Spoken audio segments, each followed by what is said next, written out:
السلام علیکم ورحمۃ اللہ وبرکاتہ۔ الحمدللہ رب العالمین، والصلاة والسلام علی اشرف الانبیاء والمرسلین نبینا محمد وعلی آلہ وصحبہ اجمعین وبعد۔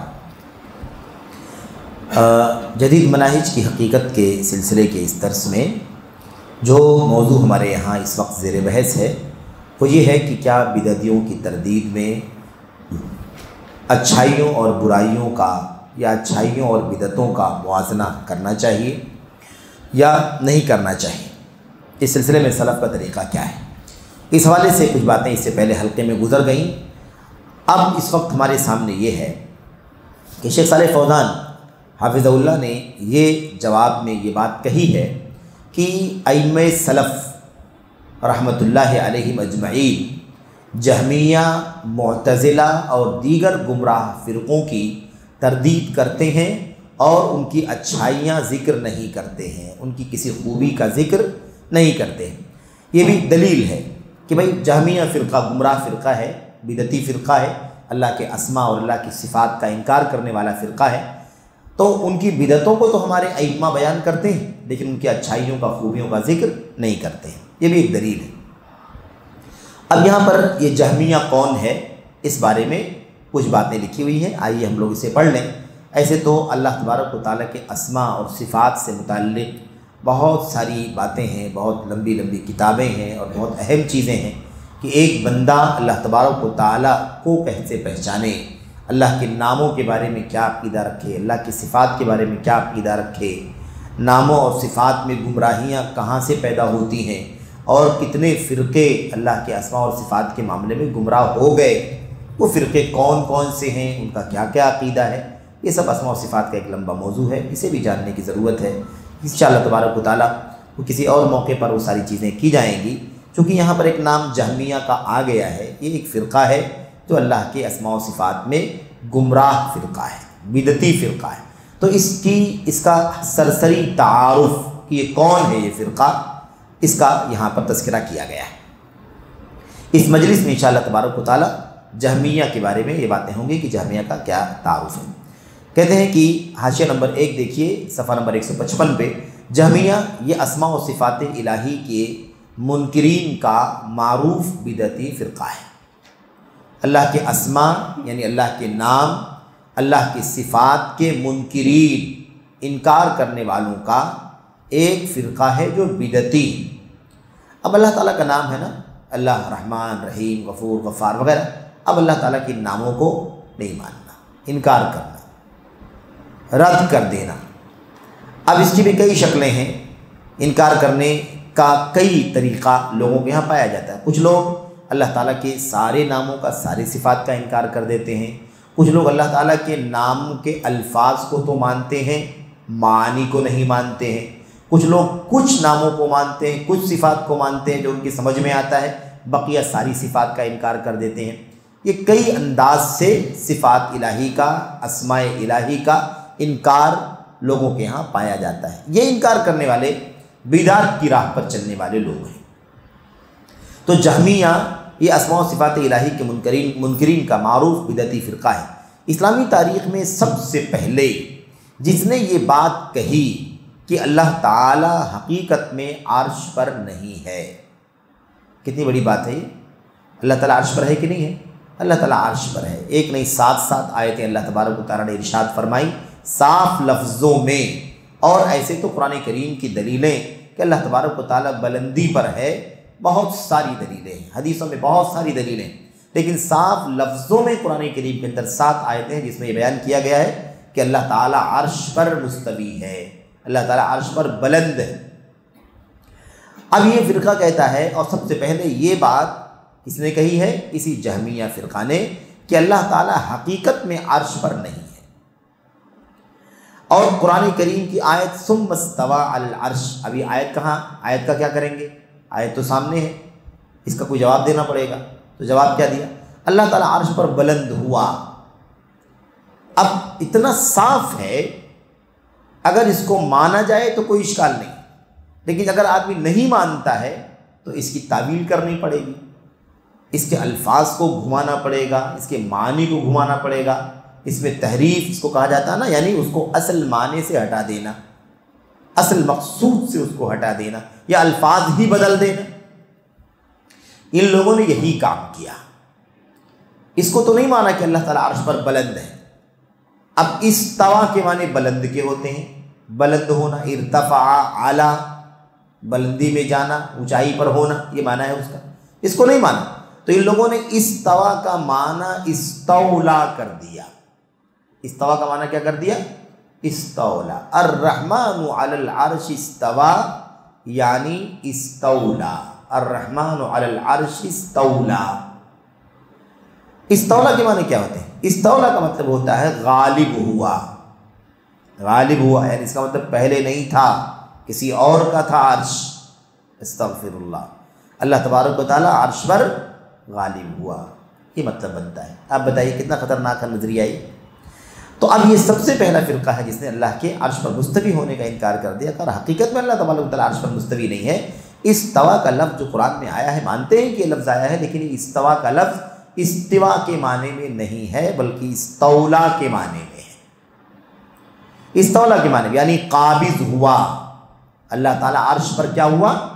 قابض ہوا، غالب ہوا، چھین لیا، چھین کر کے اس پر بیٹھ گیا، اس معنی میں آپ سمجھیں کہ ایسا کہنا چاہا۔ وہ جعد بن درہم ہے۔ کس نے کہا سب سے پہلے یہ بات؟ جس نے کہا ہے یہ بات کہ اللہ تعالیٰ عرش پر حقیقت میں نہیں ہے اور استوا کا معنی استولا ہے، یعنی اللہ تعالیٰ عرش پر قابض ہوا، یہ سب سے پہلے جعد بن درہم نے کہی ہے۔ یہ بات جعد بن درہم نے کہی ہے۔ اچھا آپ دیکھیے کہ کوئی فرقہ جعدیہ کے نام سے نہیں موجود ہے، کوئی فرقہ جعدیہ کے نام سے موجود نہیں ہے۔ جو فرقہ اس کا نام کیا ہے؟ جہمیہ۔ تو اصل میں شروع کرنے والا جعد بن درہم ہے، لیکن وہ جلدی ہی چلا گیا۔ اس کی فکر کو آگے بڑھانے والا جہم بن صفوان ہے۔ اس کی فکر کو آگے بڑھانے والا، اس کو سینچنے والا، اس کو پذیرائی کرنے والا، اس کو بڑھانے والا کون ہے؟ جعد بن درہم کے بعد جہم بن صفوان۔ یہ جہم بن صفوان جو ہے اس نے یہ سارے کام کیے، اس لیے یہ فرقہ جعدیہ کے نام سے مشہور نہیں ہے بلکہ جہمیہ کے نام سے مشہور ہے، لیکن شروعات کرنے والا جعد بن درہم ہے۔ جعد بن درہم کہاں چلا گیا؟ جیسے جعد بن درہم نے یہ فکر شروع کی، کچھ ہی دن گزرے تھے، اس کے کچھ ہی شاگرد پیدا ہوئے تھے، اس کے بعد ہی خلیفہ وقت نے جعد بن درہم کو قتل کر دیا۔ اور آپ معلوم ہے نا عید الاضحیٰ کے دن، عید الاضحیٰ کے دن غالباً ہے بھی، آگے واقعہ موجود ہے، تو جعد بن درہم کو قتل کر دیا ہے کہ نہیں؟ اور اس کے بعد جہم بن صفوان جو اس کا شاگرد تھا، اس نے اس کے اس عقیدے کو بڑھایا، یہاں تک کہ اس کے نام سے اس فرقے کا نام پڑ گیا۔ تو جعد بن درہم بدعتی، جسے امیر عراق خالد بن عبداللہ القصری نے اس وقت کے علماء اہل سنت کے فتوے کے بعد، اس وقت جو علماء اہل سنت تھے ان سے فتویٰ لے کر کے کہ ایک آدمی ایسا عقیدہ رکھتا ہے، اس کے بارے میں کیا کیا جائے، کیا حکم بنتا ہے، کیا فیصلہ بنتا ہے۔ اہل سنت کے فتوے کے بعد واسط میں، واسط جگہ کا نام ہے، عید الاضحیٰ کی نماز کے بعد سن 118 ہجری میں قتل کر دیا، 118 ہجری میں قتل کر دیا۔ انکار صفات کا یہ عقیدہ جعد بن درہم سے اس کے شاگرد جہم بن صفوان سمرقندی نے حاصل کیا، اس کے شاگرد جہم بن صفوان سمرقندی نے حاصل کیا۔ اچھا آپ یہ بھی سوچتے ہوں گے، اور یہ بات بھی آگے آ رہی مستقل سوال کی شکل میں، کہ ان سب فرقوں کو جاننا، جہمیہ کو پڑھنا، جعد بن درہم کو جاننا، جہم بن صفوان کو جاننا، ابو الحسن اشعری کو جاننا، ابو منصور ماتریدی کو جاننا، اور ابن کلاب کو جاننا، کرام کی فرقے کرام، ان سب لوگوں کو آج پڑھنے کی، اس کو جاننے کی کیا ضرورت ہے؟ یہ لوگ تو تھے کسی زمانے میں، اب تو سب ان کی موتیں ہو گئیں، ان کا پتہ لتا نہیں ہے، تو کیا ضرورت ہے پڑھنے کی؟ تو آگے شیخ جمال بن فریحان ایک سوال کے تحت بہت تفصیل سے اس کا جواب دیتے ہیں کہ آخر اس کو کیوں پڑھنا ضروری ہے۔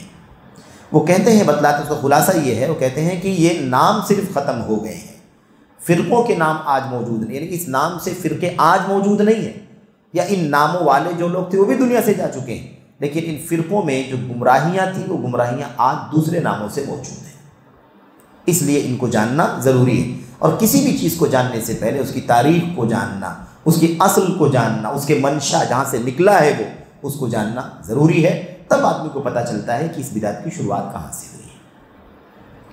تو بہرحال اس لیے یہ ذہن میں نہ لائیں کہ کیا جہمیہ اور وغیرہ وغیرہ پڑھنے کی ضرورت ہے، اس لیے ضرورت ہے تاکہ ہم آج کل کے جو اس طرح کے عقیدے پائے جاتے ہیں ان کی جڑیں یہی ہیں، نام بدل گئے، فرقے نہیں ہیں اس نام سے، لیکن یہ عقیدے باطل، یہ بدعتیں آج بھی موجود ہیں۔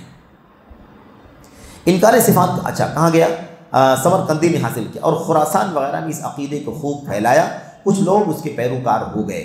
اس نے سنمیہ کے نام سے معروف ہندوستان کے مشرکین، فلاسفہ، دہریوں سے مناظرہ کیا۔ یہ کچھ فرقے تھے اس زمانے میں، سنمیہ کے نام سے ہندوستان میں کوئی فرقہ مانا جاتا تھا، ایسے مشرکین سے بھی مناظرہ کیا، اور بہت سارے فلسفیوں سے، دہریوں سے، یعنی وہی جس کو ہم کمیونسٹ کہتے ہیں، جو کسی خالق کا عقیدہ نہیں رکھتے ہیں کہ زمین آسمان کو کوئی پیدا کرنے والا، وہ کہتے ہیں خود سے دنیا وجود میں آ گئی ہے، خود سے دنیا چل رہی ہے، خود سے سورج نکلتا ہے ڈوبتا ہے، خود سے چاند ستارے آتے جاتے ہیں، سارا نظام چلتا ہے، اس کو کوئی چلانے والا نہیں ہے۔ تو اس قسم کے بہت سارے لوگوں سے اس آدمی نے کیا کیا؟ مناظرہ کیا۔ کس نے؟ جہم بن صفوان نے مناظرہ کیا اور شکست کھا گیا، ہار گیا ان لوگوں سے، شکست کھا گیا۔ اس طور پر ہار گیا کہ انہوں نے اس سے کہا، یعنی ہندوستان کے سنمیہ نے، مشرکوں نے، دہریوں نے، ہے نا، ان لوگوں نے کیا کہا جہم بن صفوان سے؟ تم اپنے جس گمراہی کہاں سے آئی؟ جہم بن صفوان نے اس گمراہی کو کہاں سے لیا اور کیسے اسی کو آگے بڑھایا، کیسے بھٹک گیا، یہ اصل چیز یہاں پر بیان کر رہے ہیں۔ ان لوگوں نے مناظرے میں اس سے یہ سوال کیا جہم بن صفوان سے، تم اپنے جس رب کی عبادت کرتے ہو کیا وہ دکھائی دیتا ہے؟ تم اپنے جس رب کی عبادت کرتے ہو کیا وہ دکھائی دیتا ہے؟ یعنی نظر میں آتا ہے؟ کیا وہ سونگھا جا سکتا ہے؟ ناک میں آتا ہے؟ یعنی نگاہوں میں آنا دکھائی دے گا، اور سونگھا جائے گا تو ناک کی صلاحیت استعمال ہوگی اس کے پیچھے کہ بھائی آدمی وہ سونگھے جانے والی چیز، یا چکھا جا سکتا ہے اس کو زبان، یا چھوا جا سکتا ہے، ٹچ کر سکتے ہیں اس کو؟ اس نے کہا نہیں۔ دیکھا آپ نے، یہ ایسے ہی ملحدین جو ہوتے ہیں نا، دہریہ، اسی قسم کے سوالات کرتے ہیں، اور سوالات کرتے ہیں اگر اس سلسلے میں شریعت کے اصولوں کا پتہ نہ ہو، اللہ تبارک و تعالیٰ کی ذات کے بارے میں ہمارا ایمان عقیدہ کیا ہونا چاہیے، صفات کے بارے میں ایمان عقیدہ کیا ہونا چاہیے، ایمان میں غیب پر ایمان بنیادی چیز ہے، ان تمام چیزوں کا پتہ نہ ہو، اور اللہ تبارک و تعالیٰ کے وجود کے کائناتی جو دلائل ہیں، کونی دلائل، زمین آسمان، مخلوقات، سمندر، پہاڑ، دریا، ہے نا، اور بہت ساری مخلوقات، یہ چیزیں جو اللہ تعالیٰ کی کائنات کی مخلوقات اللہ کے وجود کی سب سے بڑی دلیلیں ہیں، اگر ان تمام چیزوں کا پتہ نہ ہو اور ایسے لوگوں سے مناظرہ کرنا شروع کر دے تو اس کا انجام کیا ہوگا؟ حتمی طور پر گمراہی، بالکل ہار جائے گا، وہ گمراہ ہو جائے گا، بھٹک جائے گا۔ اسی لیے آپ سوچئے کہ جعد بن درہم کا شاگرد، کس کا شاگرد؟ جعد بن درہم کا شاگرد، اور مناظرہ کر لیا ایسے لوگوں سے تو ہار گیا۔ آج بہت سارے ہمارے نوجوان جو کچھ نہیں جانتے ہیں دعوت دین کے جذبے سے، غیر مسلموں کو، جس کے اندر یہودی بھی ہوتے ہیں، عیسائی بھی ہوتے ہیں، کمیونسٹ بھی ہوتے ہیں، بے دین لوگ بھی ہوتے ہیں، ایسے لوگوں کو دعوت دینے کے لیے نکل پڑتے ہیں، اور دعوت کا کام کرتے بھی بہت زیادہ خوشی محسوس کرتے ہیں کہ ہم بہت بڑا کارنامہ انجام دے رہے ہیں۔ آپ بتائیں، ایک شبہ اگر اس نے پیش کر دیا تو خود شکار ہو جائے گا، آدمی خود شکار ہو جائے گا، بجائے اس کے کہ وہ دعوت دے دے، اس کو کوئی بات پہنچا دے، وہ خود گمراہی کے راستے پر چل پڑے گا، بہک جائے گا۔ یہ واقعہ اس کی واضح دلیل ہے۔ جہاں بن صفوان سے سوال کر لیا، کیا جس کی تم عبادت کرتے ہو وہ دکھائی دیتا ہے، وہ سونگھا جا سکتا ہے، وہ چھوا جا سکتا ہے، کیا وہ چکھا جا سکتا ہے؟ ظاہر بات ہے سب کا جواب کیا ہے؟ نہیں، ایسا کچھ نہیں ہے۔ تو انہوں نے کہا پھر تم ایک معدوم کی عبادت کرتے ہو، ایک نتھنگ کی عبادت کرتے ہو، ہے ہی نہیں کچھ، نہ دکھائی دے، نہ چھوا جائے، نہ پکڑا جائے، نہ اسے چکھا جائے، نہ اسے سونگھا جائے، تو ہے ہی نہیں اس کا مطلب کچھ بھی۔ اس کا مطلب تم کس کی عبادت کر رہے ہو؟ لا شیء، معدوم، ہے ہی نہیں، وجود ہی نہیں کسی چیز کا جس کی تم عبادت کرتے ہو۔ معدوم یعنی غیر موجود، کوئی چیز ہے ہی نہیں، اس کی تم عبادت کرتے ہو۔ چنانچہ وہ رب تعالیٰ کے بارے میں شک میں پڑ گیا، کہ ارے بات تو صحیح ہے، عبادت کرتے ہیں اللہ تعالیٰ، رب معبود کہتے ہیں، لیکن وہ ہے ہی نہیں، نہ دکھائی دے، نہ سنائی دے، نہ دیکھا جائے، نہ چھوا جائے، نہ چکھا جائے، نہ سونگھا جائے، تو معدوم ہے، اس طرح سے شبہ ڈال دیا، ایک شبہ میں ڈال دیا، اسے شک میں پڑ گیا، اور شک میں پڑ گیا تو کیا ہوا؟ فوراً شک کا اثر بھی ہوگا، 40 دن تک نماز نہیں پڑھی۔ اب ہے ہی نہیں کوئی تو پھر کس کے لیے نماز؟ دیکھا آپ نے، معدوم ہے، کس کے لیے نماز؟ اچھا 40 دن تک نماز پڑھی، نہ کوئی اور عبادت کیا، سب چھٹی، کچھ نہیں، نماز بھی نہیں، کوئی عبادت بھی نہیں، کیونکہ پہچان میں وہ کوئی معبود ہے ہی نہیں۔ بالآخر اس کا دل معبود حقیقی سے خالی ہو گیا، دل سے بھی نکل گیا۔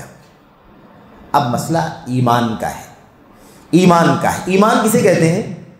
ایمان کہتے ہیں یقین کرنے کو۔ یقین کرنے کے لیے دکھائی دینا ضروری نہیں۔ کس نے کہا کہ دکھائی دے گا تو ہی یقین کریں گے؟ کس نے کہا یقین دکھائی دے گا تو ہی تصدیق کریں گے، تو ہی جنون مانیں گے؟ پھر اگر ایسے ہی ہے تو پھر ایمان کا لفظ شریعت میں نہیں ہونا چاہیے تھا، کیونکہ اللہ تبارک و تعالیٰ بتوں کی طرح سے ہمارے بیچ میں موجود نہیں ہے کہ نہیں؟ اور یہ بات ایک طرف ہم کہہ رہے ہیں کہ اللہ تبارک و تعالیٰ کہاں ہے؟ عرش پر۔ تو عرش پر اللہ تبارک و تعالیٰ، اسے ہم کہاں چھوئیں گے، کہاں اسے دیکھیں گے، کہاں اسے چکیں گے، کہاں اسے ہاتھ لگائیں گے؟ اور یہ پہلے انکار کر چکا ہے کہ اللہ تعالیٰ حقیقت میں عرش پر نہیں، جو اصل ثابت کرنے کی چیز تھی اس کا انکار کر چکا ہے، استوا کو استولا کے معنی میں لے چکا ہے۔ اللہ حقیقت میں عرش پر نہیں، اللہ تعالیٰ عرش پر قابض ہو گیا ہے۔ تو قابض وہاں رہ کر کے نہیں کہ اللہ تعالیٰ عرش پر ہے، یہ آپ کا تھا میں اس پر قابض ہو گیا، وہ کہیں بھی ہو سکتا ہے، سمجھ رہے ہیں نا؟ تو یہ گمراہی اسماء و صفات کے سلف کے معنی، سلف کے مطابق اسماء و صفات کے معنی نہ سمجھنے کی وجہ سے گمراہی آئی۔ تو اس کا دل اللہ تبارک و تعالیٰ سے خالی ہو گیا۔ اس کے بعد کیا ہو گیا؟ معبود حقیقی سے خالی ہو گیا۔ تو شیطان نے اس کے دل میں ایک عقیدہ ڈالا۔ دیکھیے شیطان تو کھڑا ہے، تیار ہے، آپ ہمارے پیچھے لگا ہوا ہے، بالکل لگا ہوا ہے، جہاں موقع پائے گا فوراً اپنا کام کرے گا۔ بہرحال شیطان نے اس کے دل میں ایک عقیدہ ڈالا کہ اللہ تعالیٰ محض ایک مطلق وجود کا نام ہے۔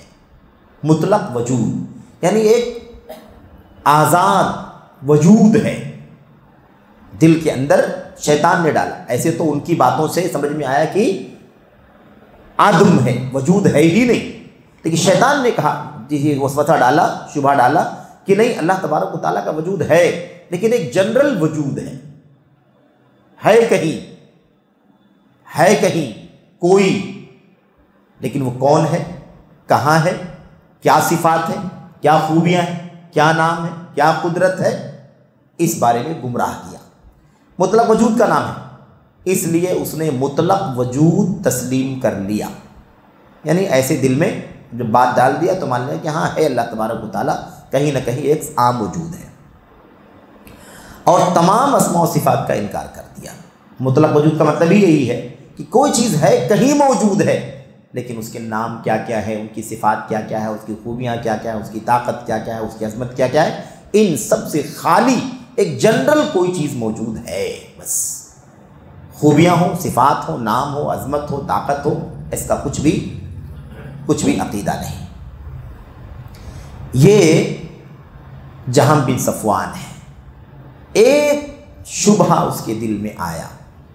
میرے بھائیو کتنی بڑی بات ہے یہ، ایک شبہ دل میں ڈال دیا کہ جس کی عبادت کرتے وہ ہے ہی نہیں، کس کی عبادت کرو گے؟ نماز پڑھنا چھوڑ دیا، ساری عبادت کرنا چھوڑ دیا، اس کا دل اللہ تعالیٰ سے خالی ہو گیا۔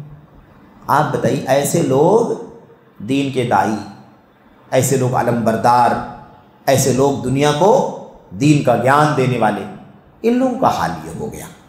تو یہ بہت خطرناک مسئلہ ہے۔ پہلے اپنے آج آدمی یا ہمارے سماج کے بہت سارے لوگ یا اسلام سے نسبت رکھنے والے فرقوں میں سے بہت سارے فرقے بھی، بہت ساری شخصیات بھی یہ بات کہتی ہیں کہ توحید کو کیا پڑھنا پڑھانا ہے، ایمان کو کیا پڑھنا پڑھانا ہے، وہ تو سبھی جانتے ہیں اللہ تبارک و تعالیٰ کے بارے میں۔ آپ بتائیے کہ معمولی سے سوال نے انسان کو گمراہ کر دیا کہ نہیں کر دیا؟ اور اس کو گمراہ کر دیا تو اس کے راستے پر چلنے والی پوری جماعت بھی گمراہ ہو گئی۔ تو اب جہمیہ کے بارے میں ہمارا جو عقیدہ ہے نا، ہم جانتے ہیں نا جہمیہ کے بارے میں کہ جہمیہ اللہ کے اسماء و صفات کو نہیں مانتے، اسی لیے اس نے عرش پر مستوی ہونے کا انکار کر دیا۔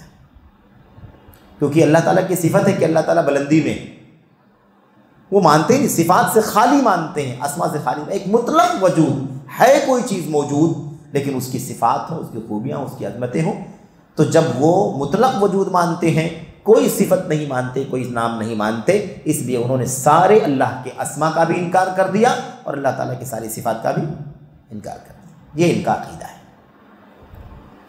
اچھا، اب 10 سال کے بعد وہ 118 میں اور یہ 128 میں اسے ہشام بن عبد الملک کے زمانے میں سن 128 ہجری میں قتل کیا گیا۔ اسی وجہ سے یہ فرقہ جادیہ کے بجائے جہمیہ کے نام سے معروف ہوا، کیونکہ اصل میں بڑھانے والا یہی معتزلہ، اشاعرہ اور ماتریدیہ وغیرہ بدعتی و عقلانی فرقے اسی جہمیہ سے پیدا ہوئے ہیں۔ تو جہمیت ایک فرقہ نہیں ہے، بلکہ فرقوں کی کوک ہے، فرقوں کی جنم اسی سے ہوا ہے۔ اب ان لوگوں نے تو کہا کہ کوئی مطلق وجود ہے، کوئی صفت نہیں، کوئی نام نہیں، کوئی عظمت نہیں، کوئی خوبی نہیں، خوبیوں سے صفات سے خالی ایک مطلق وجود ہے۔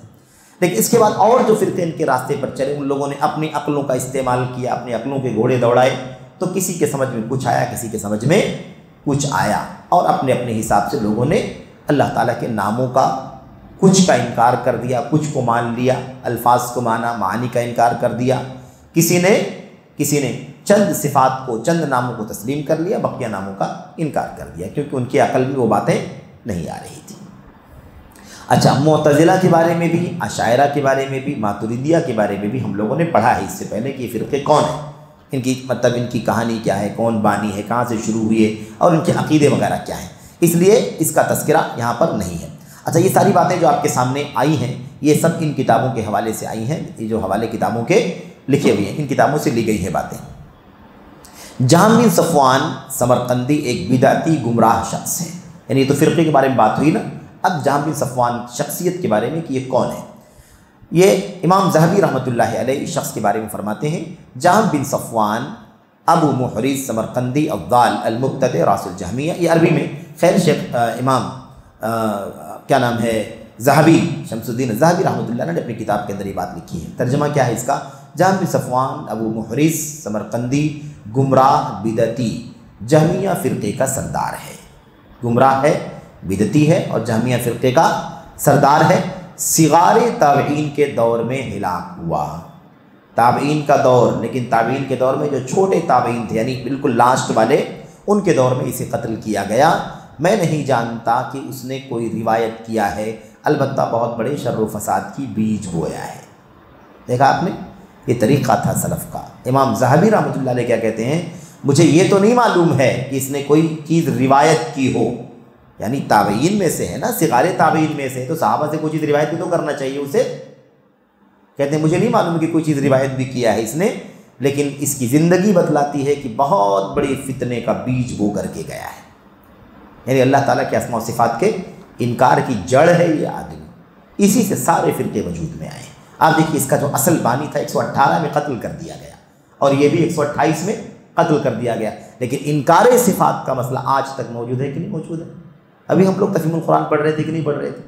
اللہ کے عرش کے بارے میں کیا کیا کہا مولانا مودودی نے، وہ سب چیزیں وہیں سے آئی ہیں نا، وہ سب چیزیں وہیں سے آئی ہیں۔ تو یہ جو ہے نا، اللہ تبارک و تعالیٰ کے اسماء و صفات کے بارے میں عقل کا استعمال کرنا اور اسی کو بنیاد بنا کر کے فیصلہ کر لینا، ظاہر سی بات ہے کہ انسان کو گمراہی کے راستے پر ڈال دیتا ہے۔ اسی لیے جہمیہ کا بھی وجود، اسی لیے معتزلہ کا بھی وجود ہوا، اور اسی طرح سے اشاعرہ کا بھی وجود ہوا، ماتریدیہ کا بھی وجود ہوا۔ یہ سارے فرقے اسی راستے پر چل رہے ہیں۔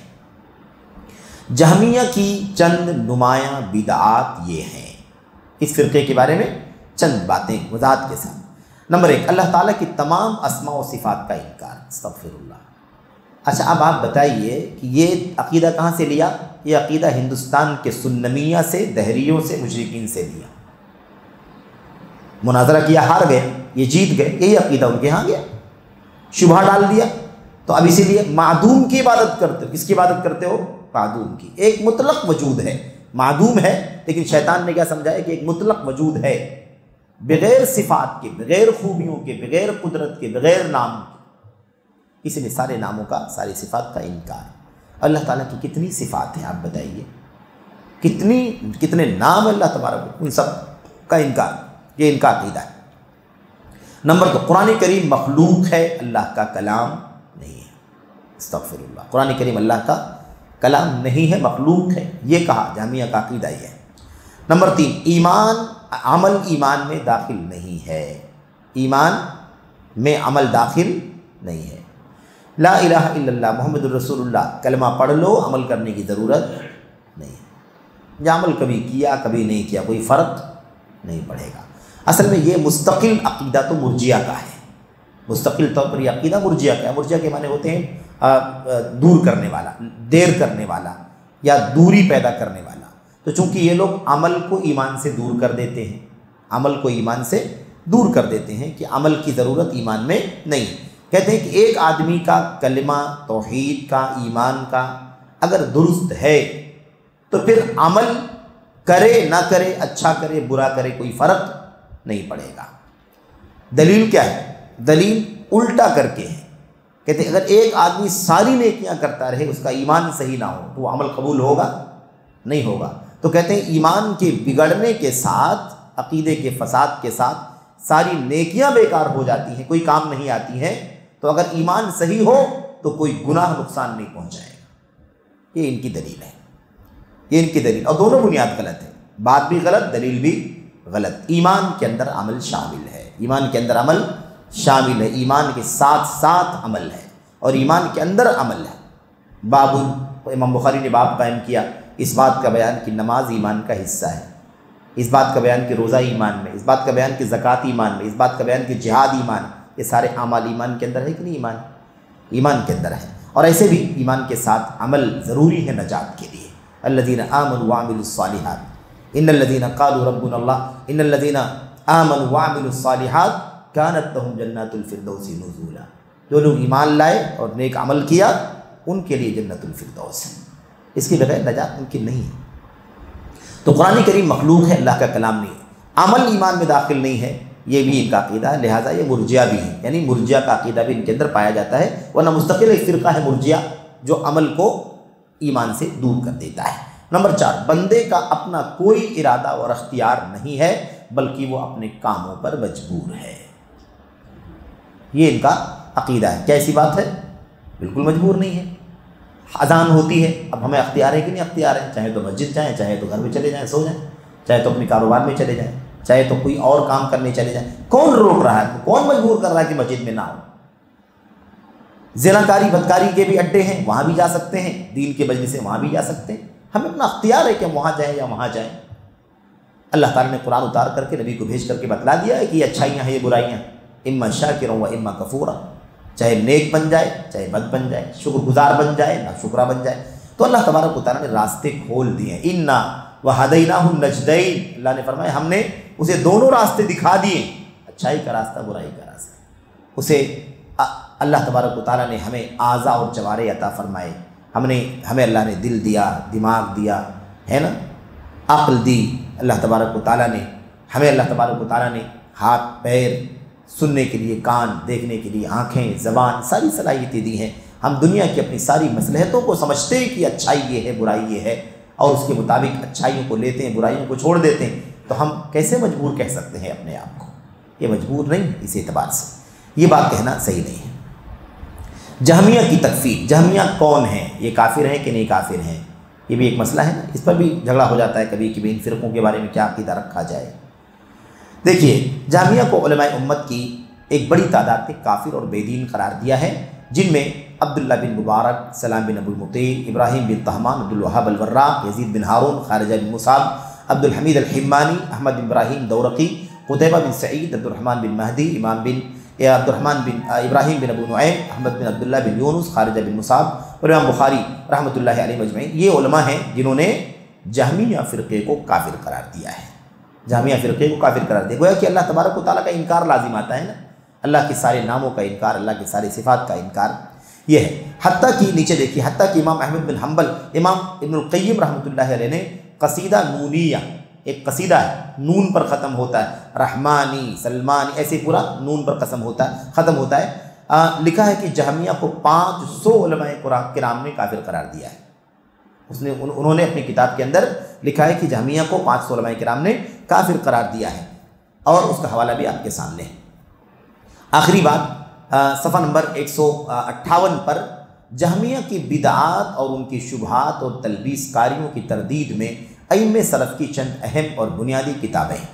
یہ بطور مثال ذکر کر دی گئی ہیں تاکہ پتہ چلے کہ جہمیہ کا عقیدہ جاننے کے لیے ہمیں کون سی کتابیں پڑھنی چاہیے۔ علماء نے کتنی کتابیں لکھی ہیں تاکہ امت کو آگاہ کرے کہ جہمیہ کی بدعتیں، جہمیہ کی بدعات یہ ہیں، ان سے لوگ دور رہیں ورنہ وہ بھی گمراہ ہو جائیں۔ یہ کتابوں کے نام ہے الرد علی الجہمیہ والزنادقہ، امام احمد بن حنبل رحمۃ اللہ علیہ کی کتاب ہے۔